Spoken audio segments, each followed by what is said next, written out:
Bonjour à tous et bienvenue sur Maroc 24. En ce jeudi 2 janvier 2025, une nouvelle page d'échecs se tourne pour le régime algérien avec le rappel précipité de Mohamed Bennatou, ambassadeur d'Algérie en Mauritanie, après plus de 3 ans à Nouakchott. Sous des airs de rotation diplomatique, ce limogeage brutal ressemble davantage à une capitulation déguisée. En cause, la mission infructueuse de semer la discorde entre Rabat et Nouakchott. Remplacé à la hâte par un chargé d'affaires venu du Caire, le régime de Tebboune révèle une fois de plus son incapacité à imposer ses ambitions géopolitiques. Découvrez l'analyse incisive de Mohamed Ould Ba, publiée sur le 360, pour saisir toutes les implications de cet épisode. Mohamed Bennatou, que le président algérien a limogé en début de semaine, est pourtant le meilleur ambassadeur que l'Algérie ait jamais accrédité en Mauritanie. La preuve, c'est que durant les 3 années qu'il a passées à Nouakchott, il a parfaitement exécuté la partition cacophonique que la diplomatie algérienne a l'habitude de jouer ou qu'elle se déploie.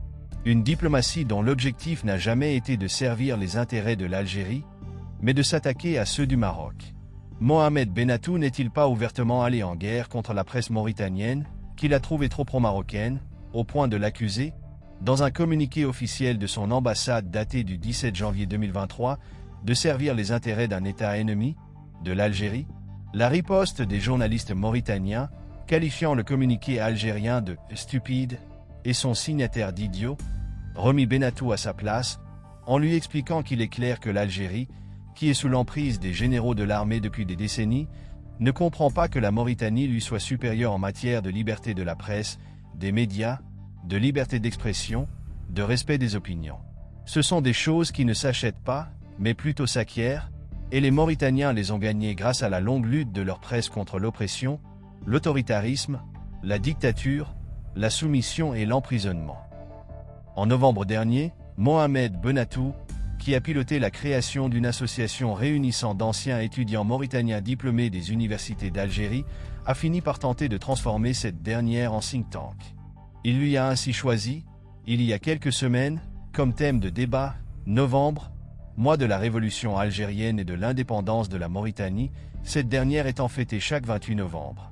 La tentative de décocher une flèche vers le Maroc est claire, car ce débat aurait dû être élargi pour englober l'indépendance du Maroc, 18 novembre, la marche verte, 6 novembre, la sécurisation définitive du passage d'El Guerrat entre la Mauritanie et le Maroc, 13 novembre, les accords de Madrid marquant la décolonisation du Sahara, 25 novembre.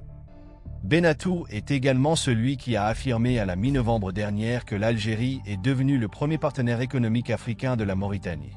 Une façon de dire que son pays aurait évincé le Maroc de cette pole position, que le royaume occupe au demeurant toujours.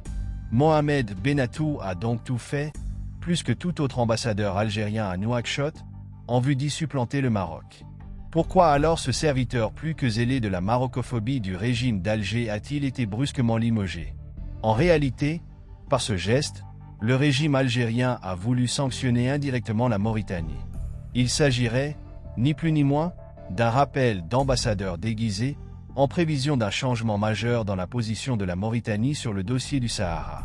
En effet, choisir un chargé d'affaires pour remplacer un ambassadeur extraordinaire et plénipotentiaire est un message clair dans la pratique diplomatique.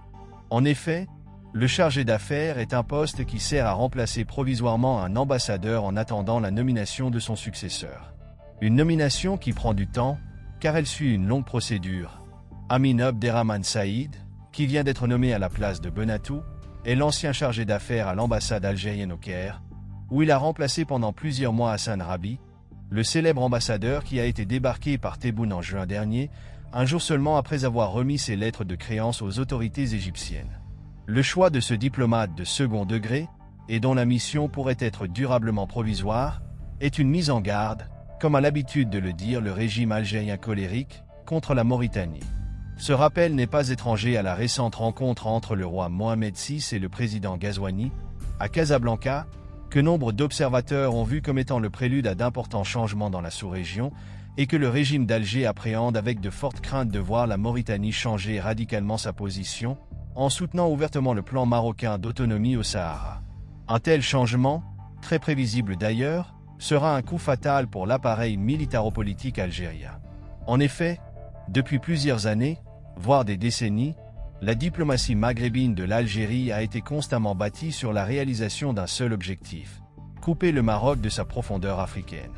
Après l'échec de la création d'un État croupion entre les deux voisins du Maghreb atlantique, l'actuel régime algérien a concentré tous ses efforts sur la Mauritanie, en vue d'en faire un État barrière entre le Maroc et l'Afrique. Au détour des 4 invitations et visites que le président mauritanien a effectuées en Algérie, et les visites successives à Nouakchott du chef d'état-major de l'armée algérienne, le général Saïd Chingria, et du président Abdelmadjid Tebboune lui-même, les autorités mauritaniennes n'ont jamais accepté que leur relation avec Alger se fasse au détriment du Maroc. Malgré des accords commerciaux en vertu desquels, l'Algérie s'est engagée à importer annuellement des quantités importantes de minerais de fer et du poisson frais mauritanien, avec à la clé une balance commerciale largement bénéficiaire au profit de la Mauritanie, sans parler de la construction aux frais de l'Algérie, de la route Tindouf-Zouérat, la Mauritanie a fait de ses relations avec le Maroc une ligne rouge, que le régime algérien ne doit à aucun prix dépasser. 2 exemples illustrent cette fermeté et ce refus de la Mauritanie de se laisser entraîner dans les pérégrinations anti-marocaines du régime algérien. Le 2 février 2024, le président mauritanien s'est rendu directement à Tindouf où il a été reçu par le dieu Tebboune Chingria. L'agenda officiel de cette visite était le lancement des projets d'une zone de libre-échange entre les deux pays et celui de la fameuse route Tindouf-Zouérat. Sauf que les dirigeants algériens voulaient que Mohamed Ould Cheikh El Ghazouani, qui venait juste de prendre la présidence tournante de l'Union africaine, se rende en visite dans les camps sahraouis de l'Amada. Ce qu'il a catégoriquement refusé, au même titre qu'il a écarté de son agenda toute rencontre avec le chef du Polisario, Brahim Ghali. L'autre exemple, encore plus significatif, du refus de la Mauritanie de brader ses relations avec le Maroc, est celui du rejet par Ghazouani de la création de tout cadre maghrébin, d'où serait exclu le Maroc. Le 2 mars 2024, alors qu'il était venu à Alger pour assister au 7e sommet des pays producteurs de gaz, il a zappé la rencontre algéro-tuniso-libyenne, qui se voulait une tentative de créer un nouveau cadre maghrébin à 3 États, malgré les réserves de la Libye. Le limogeage de l'ambassadeur d'Algérie en Mauritanie marque les limites de la politique résolument anti-marocaine du régime d'Alger. Son échec aussi. Pour rester informé, je vous invite à regarder les vidéos Maroc 24 qui s'affichent sur votre écran.